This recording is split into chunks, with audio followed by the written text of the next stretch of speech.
Emisión.net.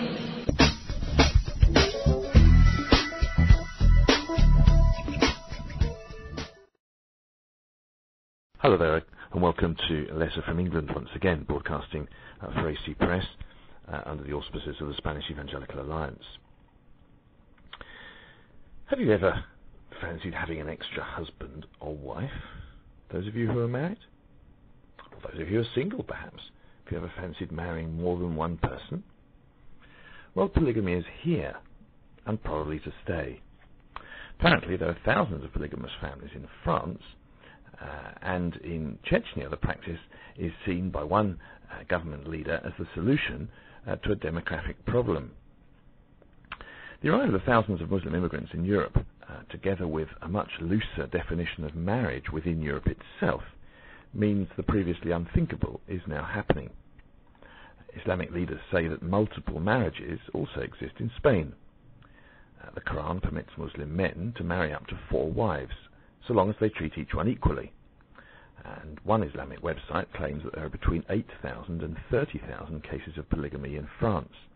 And it argues that this is one of the causes of the recent disturbances in France, while the Chechen leader, Ramzan Kadyrov, has supported polygamy as a way of dealing with lack of men caused by those who've died in the war. But back in Spain, where the recent legalization of homosexual marriage has caused great controversy, a leading jurist, José Luis Requero, has asked, do we want polygamy in Spain or not? And he argues that this is the consequence of allowing legislation to be driven by the whims of public opinion. So much so, he says, that Spanish society has lost its sense of identity as far as institutions go. Let one thing go, and many others will follow, including polygamy.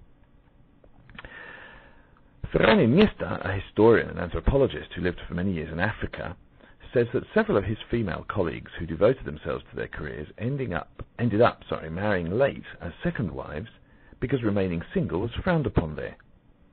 And he says that in the West, where stable family structures are breaking down, he recognizes that polygamy, although he doesn't say he is personally in favor of it, offers a more stable framework than the absence of rules, which is certainly the path the West is headed down at the moment. So that brings us to the Christian position on polygamy. It is interesting that our libertarian society, which at least in Spain, has legalized homosexual marriage, is freeing up the laws on divorce, on abortion, is considering the legalization of euthanasia, and so forth, has not yet seen fit to bring polygamy into the public arena, presumably under feminist pressure, as polygamy is usually seen in terms of a man marrying more than one wife. And certainly this would be the Islamic interpretation of polygamy.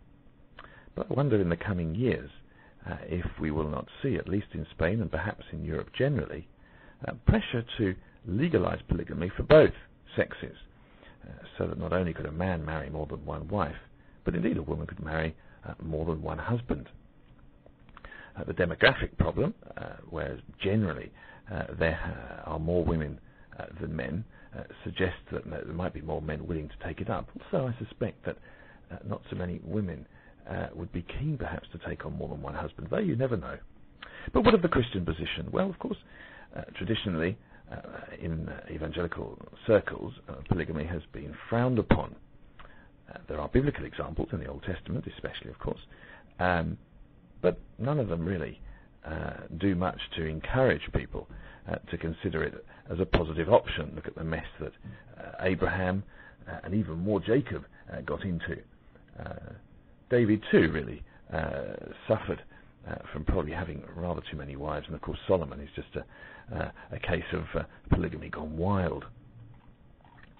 In the New Testament, it is interesting that elders of churches are told to be the husband of one wife, which rather suggests that some Christians weren't. But presumably the difficulties of coping with more than one wife meant that an elder would not be in a position to cope with the church as well. I'll leave you to draw your own conclusions there.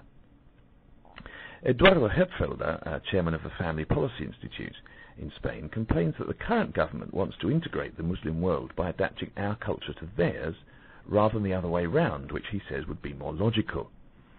He believes the country is heading towards a position where any live-in relationship has the same rights as marriage, and if that such a definition is stretched to include polygamy, it's because 1 million Muslims mean 1 million votes. The writer, Miquel Porta, agrees, saying sardonically that the government could find plenty of justification for legalizing polygamy on such grounds as rights, plurality, and alternative forms of family, so beloved of the political correctness brigade in advanced democracies, quote unquote. Well, whatever your view on polygamy, the issue is certainly going to come more and more into the public arena. Some people are arguing that it's a right within a democracy which allows freedom, religious and social freedom. And indeed, there seems very little ground for the government to argue against polygamy when they've allowed in so many other ethical and changes to the understanding of family and marriage relationships. Christians would probably be concerned this is one more nail in the coffin of an ethical Christian basis to the country or to society in general. But actually there are probably worse things, far worse things, than, let's say, a man with 2 wives loving each other equally in a stable family home than many other types of relationship which are being espoused by our society today. Well, thank you for listening once again to Letter from England, broadcasting from emission.net, and I look forward to joining with you again next week. Goodbye for now.